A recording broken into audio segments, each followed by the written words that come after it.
నమస్కారం వీవర్స్. శ్రీ రాఘవేంద్ర మహాత్యం. శ్రీ రాఘవేంద్రుల దినచర్య. భక్తుల శ్రావ్యమైన గాన సుధారసము నుండియే వారి మెలకువ జరుగుతుండెను. భగవంతుని సుప్రభాతం ముగిసిన శ్రీరాయరు తమ కొరకు కాచుకుని కూర్చుని ఉన్న దీనులైన భక్తులకు దర్శనము ఇచ్చేది.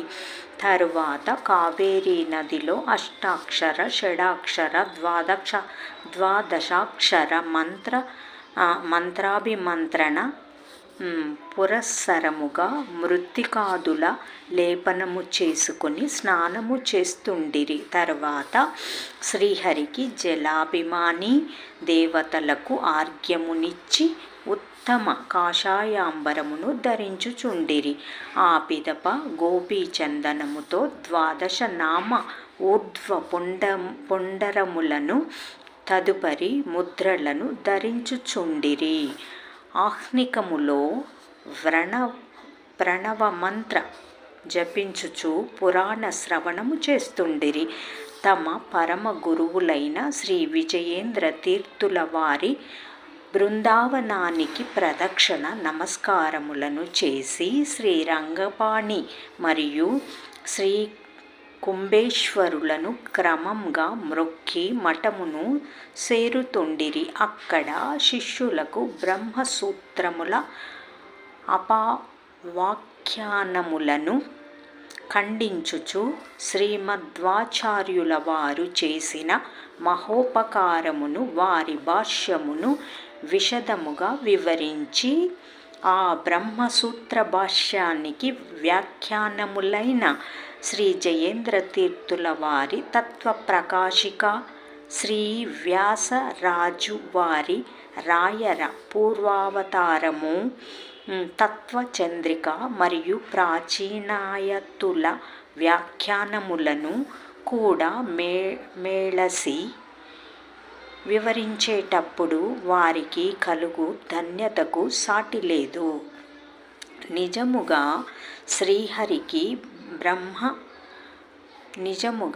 శ్రీహరికి బహుప్రీతికరంగా ఉండేది. ఈ మధ్య ఒక్కొక్కసారి వారి శిష్యులలో పరస్పర పూర్వపక్ష సిద్ధాంతముల వాదవైఖరి ఎలాంటి సామాన్యుడికైనా ఉత్తమ జ్ఞానదాయకంగా ఉండేది.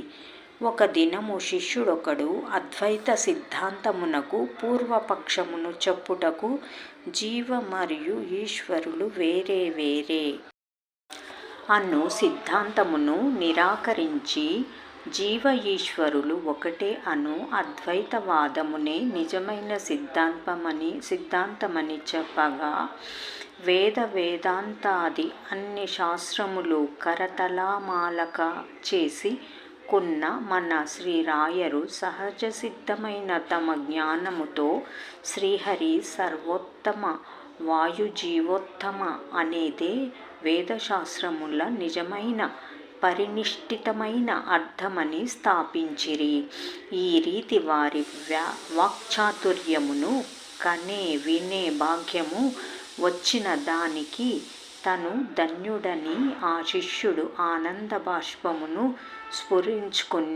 స్ఫురించుచుండెను. ఇలా మన రాయర ప్రాతకాలము ముగింపు వస్తుండగా మధ్యాహ్న స్నానము చేసి పూజకు కూర్చునేవారు.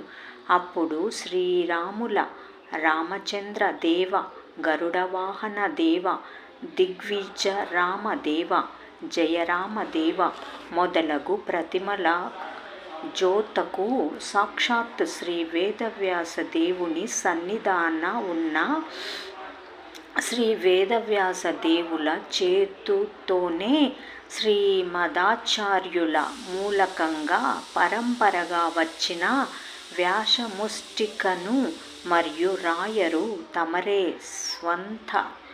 స్వతం ఉడిపికి పోయినప్పుడు బంగారముతో నిర్మించిన శ్రీకృష్ణ ప్రతిమను శ్రీమధ్వాచార్యులు వారు తంత్రసార సంగ్రహములో చెప్పిన క్రమముతో షోడశోపచార పూజను చేస్తుండిరి.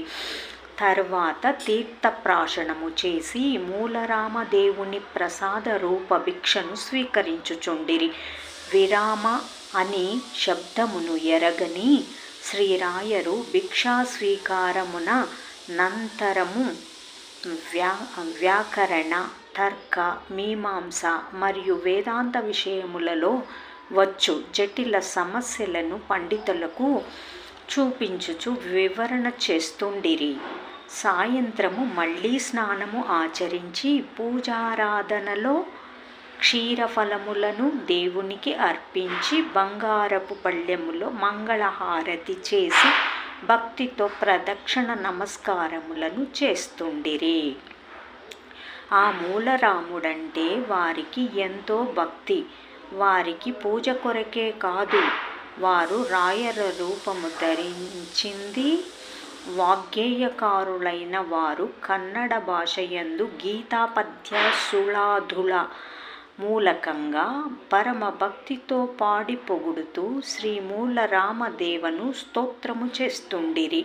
వారు రచించిన పాటల పైకి ఇప్పుడు మనకు దొరికినది ఇందు ఎనగెద గోవింద, విన్నయ పాదారివింద పతోర ముకుంద అను పాట మాత్రమే.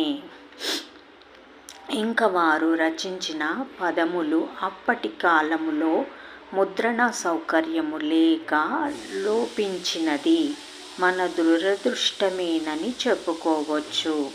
ఇప్పుడు ఉండే ఈ పాట భావము శ్రీహరి తప్ప వేరే ఎవరు ఉద్ధరించలేరు మరియు సమస్త రక్షణాభారము ఆ పరమాత్మునిదే అయ్యింది. క్షణక్షణము జీవి స్వతంత్ర్య లేనివాడని భావము భైరవీ రాగములో ఆ పాట వినువారికి చక్కగా తెలుస్తుంది. వీణావాదనంతోనూ గాత్ర కచేరీతోనూ శ్రీహరి యొక్క కారుణ్యానికి పరవశులై కళ్ళలో ధారాకారంగా ఆనంద బాష్పాలను కురిపించుతూ భక్తే మూర్తిమంతంగా ఉన్నట్లు ఒళ్ళు మరచి తల్లీనావస్థకు చేరుతుండిరి. మరియు ధ్యానము చేస్తూ అంతర్దృష్టితో రామచంద్రుని మూర్తిని సమాధి యోగంలో తిలకిస్తూ తల్లీనులై గంటల కొద్దీ కూర్చుని ఉంటుండిరి. ఈ భక్తి యొక్క పరాకాష్ఠత వీరికి ప్రహ్లాదరాజువై అవతారము చేయుటకు కయదూదేవి యొక్క ఆధారములోనే పరమ భాగవతోత్తములైన సూత్రాలతో భక్తి ప్రపత్తులను జగతికి చాటిన శ్రీ నారద మహర్షులతో వచ్చిన బహుమతి భగవంతునికి సమీపము అయిన వారి అదృష్టమే అలా ఉంటుంది. వారికి సదా సర్వత్రా శ్రీహరియే కనబడుతుంటాడు. జై శ్రీ రాఘవేంద్ర. ఓం నమో భగవతే రాఘవేంద్రాయ. పూజ్యాయ రాఘవేంద్రాయ సతధర్మరథాయ చ భజతాం కల్పవృక్షాయ నమతాం కామధేనువే. ఓం శ్రీ రాఘవేంద్ర స్వామినే నమః. 13 పారాయణ శ్రీ రాఘవేంద్రుల దినచర్య సమాప్తం. ఓం శ్రీ రాఘవేంద్ర స్వామినే నమః.